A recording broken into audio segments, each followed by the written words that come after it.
పహల్గాంలో పర్యాటకులపై ఉగ్రదాడికి భారత్ ప్రతీకారం తీర్చుకుంది.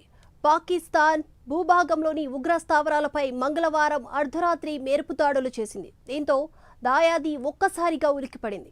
ఆపరేషన్ సింధూర్ పేరుతో జరిపిన ఈ దాడిలో పాక్లోని 9 కీలక ఉగ్ర స్థావరాలను కూడా భారత సైన్యం లక్ష్యంగా చేసుకుంది. అంతర్జాతీయ సరిహద్దుకు 100 కిలోమీటర్ల లోపు ఉన్న క్యాంపులను టార్గెట్ చేసింది. పాకిస్తాన్లోని 4, పాక్ ఆక్రమిత కశ్మీర్లోని 5 స్థావరాలను కూడా ధ్వంసం చేసింది. ఇందులో జైషే మహ్మద్కు చెందిన లష్కరే తోయిబాకు చెందిన క్యాంపులు ఉన్నాయి. హిజ్బుల్ ముజాహిద్దీన్ శిబిరాలు కూడా ఉన్నాయి.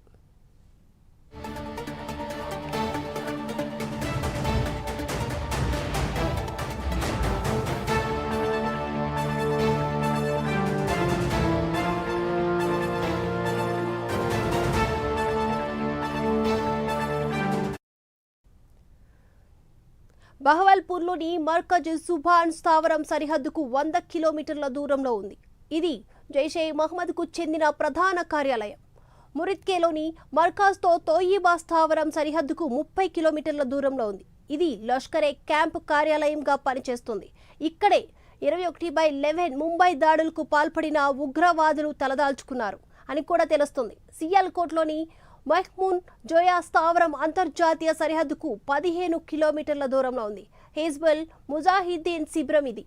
దీనికి చుట్టూ నివాస భవనాలు కూడా ఉన్నాయి.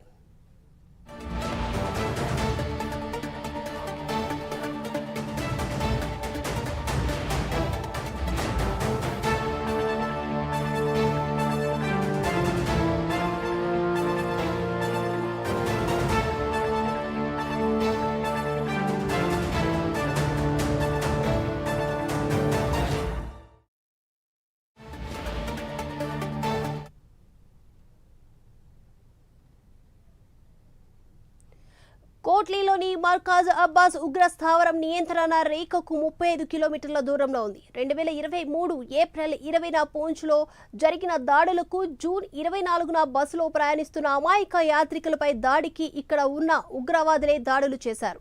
కోట్లీలోని మష్కర్ రహీల్ పహీద్ స్థావరం ద్వారా పీఓకేలో హిజ్బుల్ ముజాహిద్దీన్ కార్యకలాపాలు సాగిస్తుంది. కొండల ప్రాంతంలో ఉండే ఈ క్యాంప్లో 4 గదులు, బరాక్లు కూడా ఉన్నాయి. వీటిలో భారీగా ఆయుధాలు, మందుగుండ్లు, సామాగ్రి ఉన్నట్లు కూడా తెలుస్తుంది.